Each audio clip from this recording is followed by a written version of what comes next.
Hi ನಮಸ್ಕಾರ. ಮೊದಲೇ ಒಂದು ಭಾಗದಲ್ಲಿ ನಾವು ಸಂಗಮ ಮಣಿತನ ಹೇಗೆ ಸ್ಥಾಪನೆ ಆಯಿತು ಮತ್ತು ವಿಜಯನಗರ ಮಣಿತನ ಹೇಗೆ ಸ್ಥಾಪನೆ ಆಯಿತು ಅದರ ಬಗ್ಗೆ ಮಾಹಿತಿ ನೋಡಿದ್ದೇವೆ. ಎರಡನೇ ಮಣಿತನ ಸಾಳುವ ಮಣಿತನ ಬರುತ್ತೆ 1485ರಿಂದ 1503 ಆಳ್ವಿಕೆ ಮಾಡಿರ್ತಾರೆ. 1503, 1505 ಅಂತ ಹೇಳ್ತಾರೆ ಒಂದೊಂದಿಷ್ಟು ಇತಿಹಾಸಕಾರರು. ಓಕೆ, ನಮ್ಮ ಸಿಕ್ಕಿರೋ ಮಾಹಿತಿ ಪ್ರಕಾರ 1485ರಿಂದ 1503 ಅಂತ ಹಚ್ಕೊಂಡಿದ್ದೇವೆ. ಇಲ್ಲ, ಇದು ಇರಬಹುದು. ಓಕೆ, ನೋಡೋಣ ಅದ್ರ ಬಗ್ಗೆ ಒಂದು ವಿಡಿಯೋನ ಮಾಡಿ ಹಾಕ್ತೀನಿ, ಕಮೆಂಟಲ್ಲಿ ಹಾಕಿರ್ತೀನಿ. ಓಕೆ, ಸಾಳುವ ವಂಶದ ಸಾಳುವ ಅಂತ ಏನಂತ ಕರೀತಾರೆ, ಸಾಳುವ ಅಂತ ಕರಿಬೋದು. ಅಂದರೆ ಅದರ ಅರ್ಥ ಏನಪ್ಪ ಅಂದರೆ ಗರುಡ ಅಂತ ಕರೀತಾರೆ. ಅದರ ಅರ್ಥ ಈ ಪ್ರಮುಖ ಅರಸರು ನರಸಿಂಹ, ತಿಮ್ಮರಸ ಮತ್ತು ಎರಡನೇ ನರಸಿಂಹ. ಮತ್ತು ಇದು ಅತಿ ಕಡಿಮೆ ಅವಧಿ ಆಳ್ವಿಕೆ ಮಾಡಿರುವಂಥ ಒಂದು ಮಣಿತನ. ಈ ಸ್ಥಾಪಕನ ಅಂದರೆ ಸಾಳುವ ನರಸಿಂಹ 1485ರಿಂದ 1491 ಆಳ್ವಿಕೆಯನ್ನು ಮಾಡ್ತಾರೆ. ಓಕೆ, ನರಸಿಂಹನ ಬಗ್ಗೆ ರಾಜನಾಥನ ಡಿಂಡಿಮನ ಸಾಳುವ ಬಿದಿಯ ಮಾಹಿತಿಯನ್ನು ನೀಡುತ್ತದೆ ಆ ಒಂದು ಕೃತಿಯಲ್ಲಿ. ಈತ ಭಟ್ಕಳ, ಹೊನ್ನಾವರ ಮತ್ತು ಮಂಗಳೂರು ಕೆಲವು ವ್ಯಾಪಾರ ಕೇಂದ್ರಗಳಾಗಿ ಬೆಳೆಸಿದ ಅಂತ ತಿಳ್ಕೊತೇವೆ. ಮತ್ತು ಇವನ ಸೇನಾಧಿಪತಿ ಯಾರಾಗಿದ್ದಾರೆ ಅಂದ್ರೆ ತುಳುವ ನರಸನಾಯಕ. ಓಕೆ, ತುಳುವ ನರಸನಾಯಕ ಏನಪ್ಪ ಅಂದರೆ ಇಲ್ಲಿ ಬರ್ತಾನೆ ಸಾಳುವ ನರಸಿಂಹನಾಯಕನ ಒಂದು ಸೇನಾಧಿಪತಿ ಆಗಿದ್ದ. ಇವನ ಮಗ ತಿಮ್ಮ ಭೂಪ ಅಂತಲೂ ಕರಿಬೋದು. ಮತ್ತು ಎರಡನೇ ನರಸಿಂಹ ಆಳಿದರು ಮುಂದಿನ ಒಂದು ಪೀಳಿಗೆ. ಮತ್ತು ಇದೇ ಒಂದು ಸಾಮ್ರಾಜ್ಯ ಇಲ್ಲಿ ಅಂತ್ಯ ಆಗುತ್ತೆ. ಮತ್ತು ಈಗ ಏನು ಬರ್ತಾರೆ ಅಂದ್ರೆ ತುಳುವ ಮನೆತನ ಈಗ ಸ್ಟಾರ್ಟ್ ಆಗುತ್ತೆ. ತುಳುವ ಮನೆತನ 1503ರಿಂದ 1565. ಈಗ ಮುಂದೆ ನಾವು ನೋಡೋದಾದರೆ ಓಕೆನಾ. ಇನ್ನು ಸ್ಥಾಪಕ ಬರುವಂಥದ್ದು ತುಳುವ ವೀರ ನರಸಿಂಹ ನಾಯಕ. ಓಕೆ, ತುಳುವ ವೀರ ನರಸಿಂಹ ಇಲ್ಲಿ ಇದ್ನಲ್ಲ ಮೇಲೆ ತುಳುವ ನರಸನಾಯಕ, ತುಳುವ ವೀರ ನರಸಿಂಹ ಈಗ ಬರ್ತಾನೆ. ಓಕೆನಾ. ಇಲ್ಲಿ ಶ್ರೇಷ್ಠ ದೊರೆ ಅಂತ ಬರೋದಾದರೆ ಶ್ರೀಕೃಷ್ಣ ದೇವರಾಯ ಶ್ರೇಷ್ಠ ದೊರೆ ಇರುತ್ತೆ. ಶ್ರೀಕೃಷ್ಣ ದೇವರಾಯನ ತಂದೆ ನರಸನಾಯಕ. ಆಮೇಲೆ ಇಲ್ಲಿ ನಾಗಲಾದೇವಿ ತಾಯಿ ಬರ್ತಾಳೆ. ನಾಗಲಾದೇವಿ ಕೃಷ್ಣದೇವರಾಯನ ತಾಯಿ. ಇನ್ನು ಪ್ರಧಾನಮಂತ್ರಿ ತಿಮ್ಮರಸ ಅಂತ ಬರ್ತಾರೆ. ಶ್ರೀಕೃಷ್ಣ ದೇವರಾಯರು ಪ್ರೀತಿಯಿಂದ ಅವರನ್ನು ಅಪ್ಪಾಜಿ ಅಂತ ಕರಿತಿದ್ರು. ಈ ಕ್ವಶನ್ ಕೇಳೋ ಸಾಧ್ಯತೆ ಇದೆ. ಅಪ್ಪಾಜಿ ಅಂತ ಕರಿತಿದ್ರು ತಿಮ್ಮರಸರಿಗೆ. ಮತ್ತು ಕೃಷ್ಣದೇವರ ರಾಣಿಯರು ತಿರುಮಲಾದೇವಿ, ಚಿನ್ನಾದೇವಿ, ಜಗನ್ಮೋಹಿನಿ ಅಂತ ಬರ್ತಾರೆ. ಓಕೆ, 1509 ಆಗಸ್ಟ್ 8ರಂದು ಕೃಷ್ಣ ಜನ್ಮಾಷ್ಟಮಿ ದಿನದಂದು ಅಧಿಕಾರಕ್ಕೆ ಬರ್ತಾರೆ. ಪಟ್ಟಾಭಿಷೇಕ ಆಗ್ತದೆ. ಇನ್ನು ಆಸ್ಥಾನದ ಗುರು ಯಾರಾಗಿದ್ದರು? ವ್ಯಾಸರಾಯರು. ಆಧ್ಯಾತ್ಮಿಕ ಗುರು ಆಗಿದ್ದರು ಮತ್ತು ರಾಜಕೀಯನ ಗುರುವಾಗಿದ್ದರು. ಮತ್ತು ಸಮಾಧಿ ಆನೆಗೊಂದಿಯಲ್ಲಿ ಇವರ ಸಮಾಧಿ, ಕೃಷ್ಣದೇವರಾಯರ ಸಮಾಧಿ ಇದೆ. ಮತ್ತು ಈಗ ಈಶ್ವರಿ ಪ್ರಸಾದ್ ಅವ್ರ ಪ್ರಕಾರ ಒಂದು ಹೇಳಿಕೆಯನ್ನು ಕೊಡ್ತಾರೆ. ಏನಂತಂದರೆ ನೋಡೋದಾದರೆ ಕೃಷ್ಣದೇವರಾಯರಿಗೆ ಏನಪ್ಪ ಅಂದರೆ ದಕ್ಕನಿನ ಹಿಂದೂ ಮತ್ತು ಮುಸ್ಲಿಂ ದೊರೆಗಳಲ್ಲಿ ಸರಿಸಮಾನರು ಯಾರೂ ಇಲ್ಲ ಮತ್ತು ಇತಿಹಾಸದಲ್ಲಿ ನವಯುಗಕ್ಕೆ ನಾಂದಿಯಾಯಿತು. ಅಂದರೆ ಕೃಷ್ಣದೇವರಿಗೆ ಎದುರಾಗಿ ನಿಲ್ಲುವಂತಹ ಏನಪ್ಪ ಅಂದರೆ ಯಾವ ರಾಜರಿದ್ದಿಲ್ಲ. ಹಿಂದೂ ಧರ್ಮರಲ್ಲ, ಮುಸ್ಲಿಂ ಧರ್ಮರಲ್ಲಿ ಆ ಕೃಷ್ಣದೇವರ ಸಮಕಾಲೀನಲ್ಲಿ ಯಾರೂ ಅವರ ವಿರುದ್ಧ ನಿಲ್ಲುವಂಥ ಸಾಹಸ ಮಾಡಿರಲಿಲ್ಲ ಅಂತ ಹೇಳ್ತಾರೆ. ಯಾರಪ್ಪ? ಈಶ್ವರಿ ಪ್ರಸಾದ್ ರವರು. ಹೇಳಿಕೆಗಳನ್ನು ಸ್ವಲ್ಪ ನೋಡ್ಕೋಬೇಕಾಗ್ತದೆ ನಾವು, ಇಲ್ಲಿ ಇಂಪಾರ್ಟೆಂಟ್ ಆಗಿರುತ್ತೆ. ಮತ್ತು ಬಿರುದುಗಳು ಬಂದಾಗ ಕನ್ನಡದ ರಾಜ್ಯ ರಮಾರಮಣ, ಕವಿಪುಂಗವ ಮತ್ತು ಮನೋಭಯಂಕರ ಮತ್ತು ಕರ್ನಾಟಕ ಆಂಧ್ರ ಭೋಜ ಮತ್ತು ಯವನ ರಾಜ್ಯ ಪ್ರತಿಷ್ಠಾಪನಾಚಾರ್ಯ ಅಂತ ಇತ್ಯಾದಿ ಬಿರುದುಗಳಿವೆ. ಓಕೆ, ಮತ್ತು ಈತನ ಅವಧಿಯಲ್ಲಿ ಏನಪ್ಪ ಅಂದ್ರೆ ಡಾಲ್ವೈಸ್ ಎಂಬ ಪೋರ್ಚುಗಲ್ ಇಂಜಿನಿಯರ್ ಕೃಷ್ಣದೇವರನ ಆಸ್ಥಾನದಲ್ಲಿ ಇದ್ದ. ಮತ್ತು ಈತನ ಆಸ್ಥಾನದಲ್ಲಿ ಅರಿಯಕ್ಕ ಎಂಬ ಕುಸ್ತಿಪಟು ಇದ್ದಳು. ಅರಿಯಕ್ಕ ಎಂಬ ಕುಸ್ತಿಪಟು ಇದ್ದಳು. ಓಕೆ, ಈ ಮುಂದೆ ನೋಡೋಣ. ಕೃಷ್ಣದೇವರಾಯನ ಸೈನಿಕ ಸಾಧನೆ ನೋಡೋದಾದರೆ 1509ರಲ್ಲಿ ಧೋನಿ ಕದನದಲ್ಲಿ ಬಹುಮನಿಯ ಮೊಹಮ್ಮದ್ ಶಾನನ್ನು ಸೋಲಿಸಿ ಅವನ ಬಂಧನದಲ್ಲಿಟ್ಕೋತಾನೆ. ಮತ್ತು 1510ರಲ್ಲಿ ಜಿಹಾದ್ ಅಂದರೆ ಧರ್ಮಯುದ್ಧ ಅಂತ ಬಿಜಾಪುರದ ಸುಲ್ತಾನರ ಯೂಸುಫ್ ಆದಿಲ್ ಶಾನನ್ನು ತನ್ನ ಪ್ರಾಣ ಕಳೆದುಕೊಳ್ತಾನೆ ಯುದ್ಧದಲ್ಲಿ. ಮತ್ತು ಕೃಷ್ಣ ತುಂಗಭದ್ರ ಅಂದರೆ ದೋ ಪ್ರದೇಶವನ್ನು ಆಕ್ರಮಿಸಿಕೊಳ್ತಾನೆ ಶ್ರೀಕೃಷ್ಣ ದೇವರಾಯ. ಮತ್ತು 1510ರಲ್ಲಿ ಮತ್ತೂರಿನ ಗಂಗರಾಜನನ್ನು ಸೋಲಿಸಿ ಶಿವನ ಸಮುದ್ರ ಮತ್ತು ಶ್ರೀರಂಗಪಟ್ಟಣ ಕೋಟೆಗಳನ್ನು ವಶಪಡಿಸಿಕೊಳ್ಳುತ್ತಾನೆ ಶ್ರೀಕೃಷ್ಣ ದೇವರಾಯರು. 1513ರಿಂದ 1518ರಲ್ಲಿ ಒರಿಸ್ಸಾದ ಗಜಪತಿ ಪ್ರತಾಪರುದ್ರನನ್ನು ಕಳಿಂಗದ ಮೇಲೆ ದಾಳಿ ಮಾಡಿ ಅವನನ್ನು ಸೋಲಿಸಿ ಅವನ ಮಗಳು ಜಗನ್ಮೋಹಿನಿಯನ್ನು ಮದುವೆ ಆಗ್ತಾನೆ. 1513ರಲ್ಲಿ ಉದಯಗಿರಿ ಕೋಟೆ ಗೆದ್ದು ಅಲ್ಲಿಂದ ಬಾಲಕೃಷ್ಣ ಮೂರ್ತಿಯನ್ನು ತಂದು ಹಂಪಿಯಲ್ಲಿ ಏನಪ್ಪ ಮಹಾನವಮಿ ದಿಬ್ಬ ಒಂದು ವಿಜೃಂಭಣೆ ಜಾತ್ರೆಯನ್ನು ಮಾಡ್ತಾನೆ. ಓಕೆ, ಈ ಮಹಾನವಮಿ ದಿಬ್ಬ ಇದು ತಿಳಿಯುವಂಥ ಕ್ವಶನ್ ಆಗಿರುತ್ತೆ. 1513ರಲ್ಲಿ ಉದಯಗಿರಿ ಕೋಟೆ ಗೆದ್ದು ಅಲ್ಲಿಂದ ಬಾಲಕೃಷ್ಣ ಮೂರ್ತಿ ಅನ್ನು ತಂದು ಹಂಪಿಯಲ್ಲಿ ಪ್ರತಿಷ್ಠಾಪನೆ ಮಾಡ್ತಾನೆ. ಮಹಾನವಮಿ ದಿಬ್ಬ ಒಂದು ಆಚರಣೆಯನ್ನು ಜಾರಿಗೆ ತರ್ತಾನೆ. ಮತ್ತು ಕೊಂಡವಡು ಗೆದ್ದು ಸಾಳ್ವ ತಿಮ್ಮರಸನಿಗೆ ವಹಿಸ್ತಾನ, ಸಾಳುವ ತಿಮ್ಮರಸನಿಗೆ ವಹಿಸ್ತಾನ.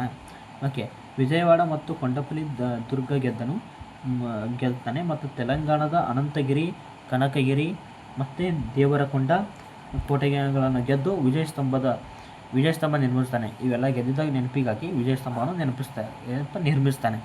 ಮತ್ತು ಇಲ್ಲಿ ನೋಡೋದಾದರೆ ಇಲ್ಲಿ ಪ್ರತಾಪರುದ್ರನ ರಾಜಧಾನಿ ಕಟಕವನ್ನು ಮುತ್ತಿ ಜಗನ್ಮೋಹಿನಿಯನ್ನು ವಿವಾಹ ಆಗ್ತಾನೆ ಅಂತ ಒಂದು ಪ್ರತೀತಿ ಇದೆ. ಓಕೆ, ಜಗನ್ಮೋಹಿನಿಯ ಇತರ ಹೆಸರುಗಳು ಅಂತ ಬಂದಾದರೆ ಈಗ ರಾಣಿಗಳ ಹೆಸರುಗಳು ಇತರ ಹೆಸರುಗಳು ಕೇಳುವ ಮೇಲೆ ಸಾಧ್ಯತೆ ಇದೆ. ರಾಣಿಯ ಹೆಸರನ್ನು ಕೇಳ್ತಾರೆ. ಇಲ್ಲಿ ನೋಡೋದಾದರೆ ಇಲ್ಲಿ ತುಕ್ಕಾದೇವಿ ಅಂತ ಕರೀತಾರೆ, ಲಕ್ಷ್ಮಿ ಅಂತ ಕರೀತಾರೆ ಮತ್ತು ಅನ್ನಪೂರ್ಣ ಅಂತಲೇ ಕರೀತಾರೆ. ಓಕೆ, 5ನೇ ಯುದ್ಧ ನೋಡೋದಾದ್ರೆ 1520ರಲ್ಲಿ BJP ಅಂದರೆ ವಿಜಯಪುರ BJP. ಓಕೆ, 2 ಒಂದೇ. ಓಕೆ, ವಿಜಯಪುರ. ಇಸ್ಮಾಯಿಲ್ ಆದಿಲ್ಶಾಹಿ ರಾಯಚೂರನ್ನು ವಶಪಡಿಸಿಕೊಳ್ತಾನೆ ಕೃಷ್ಣದೇವರಾಯ.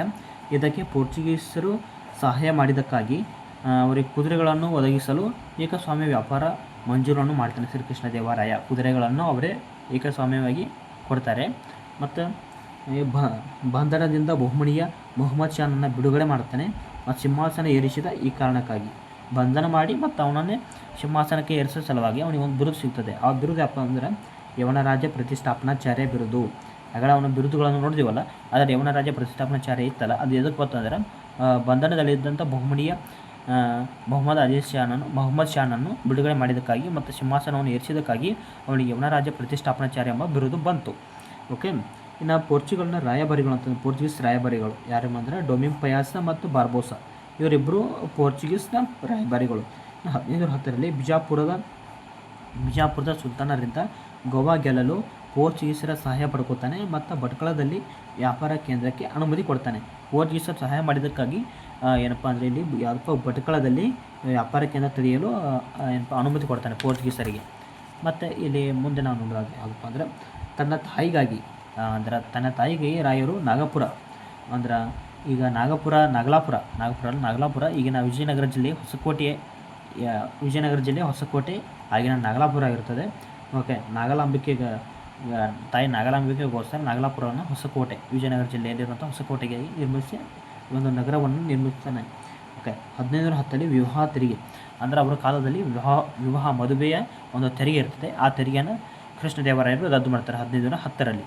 ಓಕೆ, ಮತ್ತು ತುಂಗಭದ್ರಾ ನದಿಗೆ ಕೊಡಗಲ್ಲು ಮತ್ತು ಬಸವ ಕಾಲುವೆ ನಿರ್ಮಾಣ ಮಾಡ್ತಾನೆ. ಅಂದರೆ ಕೃಷಿಗೆ ಇಲ್ಲಿ ಒಂದು ಮಹತ್ವವನ್ನು ಕೊಡ್ತಾನೆ. ಓಕೆ, ಇಲ್ಲಿ ನಾವು ತಿಳ್ಕೋತಾರೆ ಕೃಷಿಗೆ ಅವರ ಕಾಲದಲ್ಲಿ ಇದಕ್ಕೆ ಬಹಳ ಪ್ರೋತ್ಸಾಹ ಕೊಡ್ತಿದ್ರು. ಕೃಷಿಗೆ ಅವರು ಸಹಾಯ ಮಾಡ್ತಾನೆ. ಮತ್ತು ಭಕ್ತಿ ಸಂತರಾದ ವಲ್ಲಭಾಚಾರ್ಯ ಮತ್ತು ಚೈತನ್ಯರ ಇವರ ಆಸ್ಥಾನಕ್ಕೆ ಭೇಟಿ ನೀಡಿದ್ದರು. ಆಳ್ವಿಕೆ ಕಾಲದಲ್ಲಿ ಭಕ್ತಿ ಸಂತರಾದ ವಲ್ಲಭಾಚಾರ್ಯ ಮತ್ತು ಚೈತನ್ಯರು ಇವರ ಆಸ್ಥಾನಕ್ಕೆ ಭೇಟಿ ನೀಡಿದ್ದರು ಅಂತ ಇಲ್ಲಿ ಗೊತ್ತಾಗುತ್ತೆ. ಓಕೆ, ನಾವು ಮುಂದೆ ನೋಡೋಣ ಈಗ. ಓಕೆ, ಇಲ್ಲಿ ವೈಷ್ಣವ ಮತಾವಲಂಬಿಯಾಗಿದ್ದರು ಮತ್ತು ಶೈವ ಮತ್ತು ಜೈನ ಮತ್ತು ಇಸ್ಲಾಂ ಧರ್ಮಗಳಿಗೆ ಆದ್ಯತೆಯನ್ನು ನೀಡಿದ್ದರು. ಓಕೆ, ವೈಷ್ಣವ ಅಂತ ಬಂದರೆ ಇಲ್ಲಿ ಯಾರನ್ನು ತಿಳ್ಕೊಬೇಕು ಅಂತಂದರೆ ಶೈವ ಅಂದರೆ ಶಿವ ಬರ್ತಾನೆ, ವೈಷ್ಣವ ಅಂದರೆ ವಿಷ್ಣು ಬರ್ತಾನೆ. ಇಲ್ಲಿ ನೀವು ಅರ್ಥ ಮಾಡ್ಕೋಬೇಕು. ವೈಷ್ಣವ ಅಂದರೆ ವಿಷ್ಣು, ಶೈವ ಅಂದರೆ ಶಿವ ದೇವಾಲಯ ಮತ್ತು ಹಿಂದೂ ದೇವರುಗಳು. ಓಕೆ, ಇಲ್ಲಿ ಮತ್ತು ಸ್ವತಃ ಸಾಹಿತ್ಯ ಇದೆ. ಶ್ರೀಕೃಷ್ಣ ದೇವರಾಯ ಸ್ವತಃ ಸಾಹಿತ್ಯ ಆಗಿದ್ದರು. ತೆಲುಗಿನಲ್ಲಿ ಏನು ಬರ್ತಾರಪ್ಪ ಅಂದರೆ ಅಮುಕ್ತ ಮೌಲ್ಯದ ಅಂದರೆ ವಿಷ್ಣು ಚಿತ್ತಯುಮು. ಓಕೆ, ಇದೇ ಇರ್ತದೆ. ಸಂಸ್ಕೃತದಲ್ಲಿ ಜಾಂಬವತಿ ಕಲ್ಯಾಣ ಬರೀತಾರೆ, ರಸಮಂಜರಿ ಬರೀತಾರೆ, ಮತ್ತು ಉಷಾ ಪರಿಣಯ ಬರೀತಾರೆ, ಮತ್ತು ಧ್ಯಾನ ಚಿಂತಾಮಣಿ ಬರೀತಾರೆ, ಮತ್ತು ಮೊದಲಸ ಚರಿತ ಬರೀತಾರೆ ಎಂಬ ಕೃತಿಗಳನ್ನು ರಚನೆಯನ್ನು ಶ್ರೀಕೃಷ್ಣದೇವರಾಯರು ಮಾಡ್ತಾರೆ. ಓಕೆ, ಅಷ್ಟದಿಗ್ಗಜರು ಎಂಬ 8 ಜನ ವಿದ್ವಾಂಸರಿದ್ದರು. ಓಕೆ, ಅಷ್ಟಪ್ರಧಾನರು ಶಿವಾಜಿ ಕಾಲದಲ್ಲಿ ಬರ್ತಾರೆ. ಅಷ್ಟದಿಗ್ಗಜರು ಮತ್ತು ಕೃಷ್ಣದೇವರಾಯನ ಕಾಲದಲ್ಲಿ ಅಷ್ಟಪ್ರಧಾನರು ಬರ್ತಾರೆ. ಅವರು ಶಿವಾಜಿ ಕಾಲದ ಅಷ್ಟಪ್ರಧಾನರು. ಈ ಅಷ್ಟದಿಗ್ಗಜರು ಅಷ್ಟಪ್ರಧಾನರು ಇವೊಂದು ಕ್ವಶನ್ ಕೇಳೋ ಸಾಧ್ಯತೆ ಇದೆ, ಯಾರ್ಯಾರ ಕಾಲದಲ್ಲಿ ಯಾರ್ಯಾರಿದ್ರು ಅಂತೇಳಿ. ಇಲ್ಲಿ ಅಷ್ಟದಿಗ್ಗಜರಲ್ಲಿ ಅಳ್ಳಸಾನಿ ಪದ್ಯನ ಮೊದಲನೇದವ ಮನುಚರಿತ ಬರೀತಾನೆ. ಆಂಧ್ರ ಕವಿತಾ ಪಿತಾಮಹ ಅಂತ ಇವನಿಗೊಂದು ಬಿರುದಿತ್ತು. ಆಂಧ್ರ ಕವಿತಾ ಪಿತಾಮಹ ಕೇಳಿರ್ತಾರೆ, ಕ್ವಶನ್ನು ನೋಡ್ಕೊಳ್ಳಿ ಚೆಂದಾಗಿ. ಇನ್ನು ನಂದಿ ತಿಮ್ಮಣ್ಣ, ಇನ್ನು ಪಾರಿಜಾತ ಹರಣಂ ಬರೀತಾರೆ. ಮತ್ತು ದುರ್ಜಟಿ ಕೃಷ್ಣರಾಯ ವಿಜಯ, ಕಾಳಹಸ್ತಿ ಶತಕ, ಇನ್ನು ಮಾದಯ್ಯಗಹರಿ ಮಲ್ಲಣ್ಣ, ರಾಜಶೇಖರ ಚರಿತ ಬರೀತಾರೆ. ರಾಮರಾಜಭೂಷಣ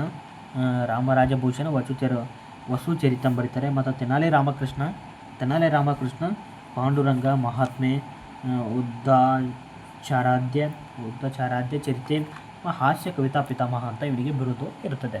ಓಕೆ, ಇನ್ನು ರಾಮಭದ್ರಿ ಏನು ಬರೀತಾರೆ ಅಂದರೆ ರಾಧಾ ಮಾಧವ ಅಂತ ಬರೀತಾರೆ, ಒಂದು ಕೃತಿನ ಬರೀತಾರೆ. ಇನ್ನು ಇದು ಪಿಂಗಳ ಸೂರಣ್ಣ ಅಂತ ಅವನ ಹೆಸರು, ಪಿಂಗಳ ಸೂರಣ್ಣ. ಇದು ಕಲಾಪೂರ್ಣ ವಿಜಯಂ ಅಂತ ಒಂದು ಕೃತಿಯನ್ನು ಬರೀತಾರೆ. ಇವರು ಅಷ್ಟದಿಗ್ಗಜರು ಶ್ರೀಕೃಷ್ಣ ದೇವರಾಯನ ಕಾಲದಲ್ಲಿ ಇರುವಂಥವ್ರು. ಮತ್ತು ಈಗ ನೋಡೋದಾದರೆ ಈ ಕೃಷ್ಣದೇವರಾಯ ಕಾಲದ ಇನ್ನಿತರ ಕವಿಗಳು ಅಂತ ನೋಡೋದಾದರೆ ಕನ್ನಡದವರು ಇವರು. ಓಕೆನಾ. ಇನ್ನು ತಿಮ್ಮಣ್ಣ ಅಂತ ಬರೀತಾನೆ, ಕರ್ನಾಟಕ ರಾಯ ಭಾರತ ಕಥಾಮಂಜರಿ ಅಂತ ಬರೀತಾರೆ. ಇದು ನಂಜುಂಡ ಕವಿ ಅಂತ ಬರ್ತಾರೆ, ಕುಮಾರರಾಮನ ಕಥೆ ಅಂತ ಬರೀತಾರೆ. ಕನಕದಾಸರು ನಮ್ಮ ಬಹಳ ಗ್ರಾಮದವರು ಅಂತ ಕರೀತಲ್ಲ, ಬಹಳ ಗ್ರಾಮದಲ್ಲಿ ಜನಿಸಿರುವಂಥ ಕನಕದಾಸರು ನಳಚರಿತೆ, ಮೋಹನ ತರಂಗಿಣಿ, ರಾಮದಾನಿ ಚರಿತೆ, ಹರಿಭಕ್ತ ಸಾರ ಇತ್ಯಾದಿಗಳು ಅವರ ಒಂದು ಕೃತಿಗಳು ಇರುತ್ತವೆ. ಓಕೆ, ಮತ್ತು ಲಿಂಗಮಂಜರಿ ಅಂತೇಳಿ ಒಬ್ಬರು ಕವಿಗಳು ಅವರ ಕಬ್ಬಿಗರ ಕನ್ನಡಿ ಅಂತ ಒಂದು ಕೃತಿಯನ್ನು ಬರೀತಾರೆ. ಓಕೆ, ಇಲ್ಲಿ ಅವರಿಗೆ ಇಬ್ಬರು ಹೆಣ್ಣು ಮಕ್ಕಳು ಇರ್ತಾರೆ. ಅವರು ಯಾರು ಅಂತ ಇಲ್ಲಿ ನೋಡೋದಾದರೆ ಹೆಣ್ಣು ಮಕ್ಕಳು ಒಂದು ಚೆಂಗುಲಾಂಬೆ ಮತ್ತು ಬೆಂಗುಲಾಂಬೆ. ಚೆಂಗುಲಾಂಬೆಯನ್ನು ರಾಮರಾಯ ಮತ್ತು ಬೆಂಗುಲಾಂಬೆಯನ್ನು ತಿರುಮಲರಾಯ. ಇವರು ಅರವೀಡು ಮನೆತನದವರು. ಮುಂದೆ ಅರವೀಡು ಮನೆತನ ಬರ್ತಾಯಿಲ್ಲ, ಅರವೀಡು ಮನೆತನದ ಇವು ರಾಜರು. ಇವರಿಗೆ ಕೊಟ್ಟು ಮದುವೆಯನ್ನು ಮಾಡ್ತಾನೆ ಶ್ರೀಕೃಷ್ಣ ದೇವರಾಯ. ಮತ್ತು ಶ್ರೀಕೃಷ್ಣ ದೇವರಾಯ ನಿರ್ಮಿಸಿದ ದೇವಾಲಯಗಳು ಅಂತ ನೋಡೋದಾದರೆ ಹಜಾರ ರಾಮಸ್ವಾಮಿ ದೇವಾಲಯ, ಕೃಷ್ಣಸ್ವಾಮಿ ದೇವಾಲಯ, ವಿಜಯ ವಿಠ್ಠಲ ಸ್ವಾಮಿ ದೇವಾಲಯ, ಏಕಶಿಲ ನರಸಿಂಹ ದೇವಾಲಯ, ಮತ್ತು ಗಣೇಶ ದೇವಾಲಯ, ಮತ್ತು ಮಹಾನವಮಿ ದಿಬ್ಬ. ಓಕೆನಾ. ಏನಪ್ಪ ಅಂದ್ರೆ ಬಾಲಕೃಷ್ಣಮೂರ್ತಿಯನ್ನು ಹಂಪಿಯಲ್ಲಿ ತಂದೆ ಪ್ರತಿಷ್ಠಾಪನೆ ಮಾಡಿ ಮಹಾನವಮಿ ದಿಬ್ಬ ಹಬ್ಬವನ್ನು ಆರಂಭ ಮಾಡ್ತಾನೆ ಕೃಷ್ಣ ದೇವರಾಯ, ಅದು ಮಹಾನವಮಿ ದಿಬ್ಬ. ಓಕೆ, ಮತ್ತು ನಂದಿ ಹನುಮಂತ ವಿಗ್ರಹ ವಿರೂಪಾಕ್ಷ ದೇವಾಲಯಕ್ಕೆ ನವರಂಗ ಮಂಟಪ ಮಾಡಿ ನಿರ್ಮಾಣ ಮಾಡ್ತಾರಲ್ಲ ಅದೊಂದು. ಮತ್ತು ಇವನ ಸಾವು ಹೇಗಾಗುತ್ತೆ ಅಂತ ಇಲ್ಲಿ ನೋಡೋದಾದರೆ ಮಗನ ಸಾವು ತಿಳಿದು ಶ್ರೀಕೃಷ್ಣ ದೇವರಾಯರು ಮತ್ತು ನಿಶಕ್ತರಾಗಿ 1529ರಲ್ಲಿ ವೀರಮರಣ ಹೊಂದ್ತಾರೆ. ಓಕೆನಾ. ಅವರು ಯಾವುದೇ ಇದಿರಲಿಲ್ಲ, ಮಗನ ಸಾವು ಅಸಂಭವವಾಗಿ ನಡೆದರಿಂದ ಮಗನ ಸಾವನ್ನು ತಿಳಿದು 1529ರಲ್ಲಿ ಮರಣವನ್ನು ಹೊಂದ್ತಾರೆ. ಇವರದು ಸಮಾಧಿ ಸ್ಥಳ ಆನೆಗೊಂದಿ. ಓಕೆನಾ, ಸಮಾಧಿ ಸ್ಥಳ ಆನೆಗೊಂದಿ, ಇದನ್ನು ನೆನಪಿಡ್ರಿ, ಇದು ಕೆಲವು ಸಾಧ್ಯತೆ ಆನೆಗೊಂದಿ. ಓಕೆ, ಇನ್ನು ಮುಂದೆ ಒಂದಿಷ್ಟು ನೋಡೋಣ. ಇಲ್ಲೊಂದಿಷ್ಟು ಕಲೆ ಮತ್ತು ವಾಸ್ತುಶಿಲ್ಪ ಇವರ ಹೇಗಿತ್ತು ಅವರ ಕಾಲದಲ್ಲಿ ಅಂತ ನೋಡೋದಾದರೆ ತಾಯಿ ನೆನಪಿಗಾಗಿ ನಾಗಲಾಪುರದಲ್ಲಿ ವಿಜಯನಗರ ಜಿಲ್ಲೆ ಹೊಸಪೇಟೆ ಆಗಲೇ ಹೇಳಿದ್ದೆ ನಿಮಗೆ. ಮತ್ತು ಹಂಪಿ ವಿರೂಪಾಕ್ಷ ದೇವಾಲಯಕ್ಕೆ ನವರಂಗ ಮಂಟಪ ರಾಯಗೋಪುರ ನಿರ್ಮಾಣ ಮಾಡಿದರು, ಅದು ಆಗಲೇ ಬಂದಿತ್ತೆ. ಅಲ್ಲಸಾನಿ ಪದ್ದನನಿಗೆ ಕವಿಗಂಡ ಪ್ರತಿಷ್ಠಿತ ಖಡ್ಗನ ನೀಡಿ ಆನೆಯ ಮೇಲೆ ಮೆರವಣಿಗೆ ಮಾಡಿ ಅವನಿಗೆ ಪ್ರಶಸ್ತಿಯನ್ನು ಕೊಡ್ತಾರೆ ನಾವು. ಮತ್ತು ಇಲ್ಲಿ ಮುಂದೆ ಬರುವಂಥ ರಾಜರು ನೋಡಿದ್ದಾರೆ. ಅಚ್ಯುತರಾಯ 1529 1548 ಆಳ್ವಿಕೆ ಮಾಡ್ತಾನೆ. ಕೃಷ್ಣದೇವರಾಯನ ಸಹೋದರನಾಗಿರ್ತಾನೆ. ಮತ್ತು ತಿರುಪತಿ, ಕಾಳಹಸ್ತಿ, ವಿಜಯನಗರ 3 ಕಡೆ ಇವನ ಪಟ್ಟಾಭಿಷೇಕ ಮಾಡ್ಕೋತಾನೆ. ಯಾರಪ್ಪ ಅಂದರೆ ಅಚ್ಯುತರಾಯ. 3 ಕಡೆ ಪಟ್ಟಾಭಿಷೇಕ ಮಾಡಿಕೊಂಡ ವಿಜಯನಗರದ ಅರಸ ಯಾರು ಅಂತ ಕೇಳೋದಾದರೆ ಅವನು ಅಚ್ಯುತರಾಯ. ಓಕೆ, ಮತ್ತು ವರದಿಗಾರ್ತಿ ಇವನ ಅಚ್ಯುತರಾಯನ ಆಸ್ಥಾನದಲ್ಲಿ ವರದಿಗಾರ್ತಿ ಯಾರಾಗಿದ್ದಾರೆ ಅಂದ್ರೆ ತಿರುಮಲಮ್ಮ ಈ ಒಂದು ವರದಿಗಾರ್ತಿ ಆಗಿದ್ದಳು. ಮತ್ತು ಪೋರ್ಚುಗೀಸ್ ನ್ಯೂನೀಸ್ ಪ್ರವಾಸಿಗ ಭೇಟಿ ಕೊಡ್ತಾನೆ 1535ರಲ್ಲಿ ಅಚ್ಯುತರಾಯನ ಆಸ್ಥಾನಕ್ಕೆ ಪೋರ್ಚುಗೀಸ್ ನ್ಯೂನೀಸ್ ಭೇಟಿ ಕೊಡ್ತಾನೆ. ಓಕೆ, ಇವನ ನಂತರ 1ನೇ ವೆಂಕಟ ಆಳ್ವಿಕೆ ಮಾಡ್ತಾನೆ 1548-43. ಒಂದೇ ವರ್ಷ ಆಳ್ವಿಕೆಯನ್ನು ಇವನು ಮಾಡ್ತಾನೆ. ಯಾರಂದರೆ 1ನೇ ವೆಂಕಟ. ಮತ್ತು ಈ ಕಡೆಯಿಂದ ಇಲ್ಲಿ ಏನಪ್ಪ ಅಂದ್ರೆ ಆಗಲೇ ಇದ್ರಲ್ಲ ಕೃಷ್ಣದೇವರಾಯನ ಅಳಿಯಂದಿರುವಂಥ ರಾಮರಾಯ ಮತ್ತು ಅರವೀಡು ವಂಶಸ್ಥರು ಅವರು ಇಲ್ಲಿ ಪ್ರಬಲರಾಗ್ತಾರೆ. ರಾಮರಾಯ, ತಿರುಮಲರಾಯ ಇವರಿಬ್ಬರು ಪ್ರಬಲ ವ್ಯಕ್ತಿಗಳಾಗಿ ಬೆಳೀತಾರೆ ಆ ಮನೆತನದಲ್ಲಿ. ಮುಂದೆ ಇಲ್ಲಿ ಸದಾಶಿವರಾಯ ಅಂತ 1543ರಿಂದ 1570ರೊಳಗೆ ಆಳ್ವಿಕೆ ಮಾಡ್ತಾನೆ. ಆದರೆ ಇವನ ಯಾವುದೇ ಇತಿಹಾಸ ಇಲ್ಲ. ಏಕಪ್ಪ ಅಂದ್ರೆ ಇವನ ಎಲ್ಲ ಆಡಳಿತವನ್ನು ರಾಮರಾಯ ನೋಡ್ಕೊತಾನೆ, ಅಳಿಯ ರಾಮರಾಯ ನೋಡ್ಕೊತಾನೆ. ಕೃಷ್ಣದೇವರಾಯನ ಅಳಿಯ ರಾಮರಾಯ, ಅವನಿಗೆ ಅಳಿಯ ಅಂತ ಬರೋ ಕಾರಣ ಶ್ರೀಕೃಷ್ಣ ದೇವರಾಯರ ಅಳಿಯನಾಗಿರೋ ಕಾರಣ ಅವನಿಗೆ ಅಳಿಯ ರಾಮರಾಯ ಅಂತ ಹೆಸರು ಬರ್ತದೆ.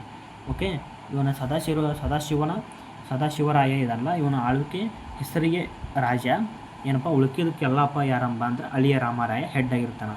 ನೋಡಿ, ಕೊನೆಯದವರೇ ವಿಜಯನಗರದ ಕೊನೆಯದವರೇ ಯಾರಪ್ಪ ಅಂದ್ರೆ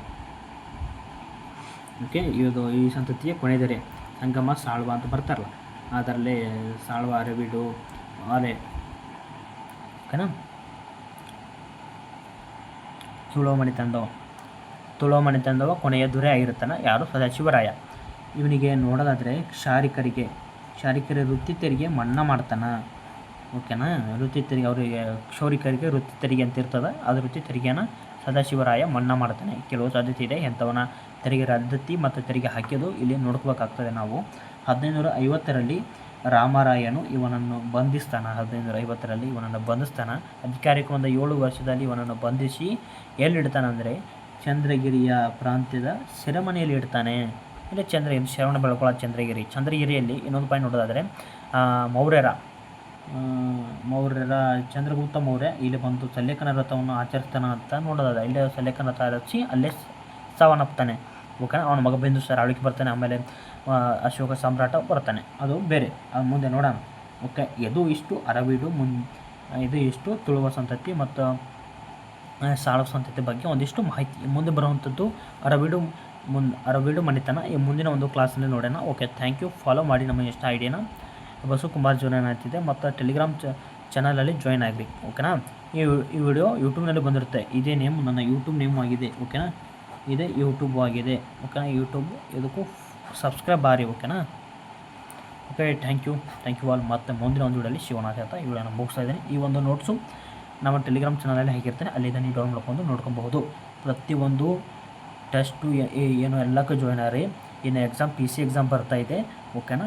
ನೀವು ಒಟ್ಟು ಬುಕ್ ಓದೋದ್ರಿಂದ ನಿಮಗೆ ತಲೆ ಕೆಟ್ಟಂಗಾಗುತ್ತೆ. ಇಂಥ ನೋಟ್ಸ್ಗಳನ್ನು ನೋಡ್ತಾ ಇದ್ದರೆ ನಿಮ್ಗೆ ಒಂದು ಸ್ವಲ್ಪ ಏನಪ್ಪ ಕ್ವಿಕ್ ರಿವಿಷನ್ ಆಗುತ್ತೆ. Okay. Thank you all. Thank you for watching friends.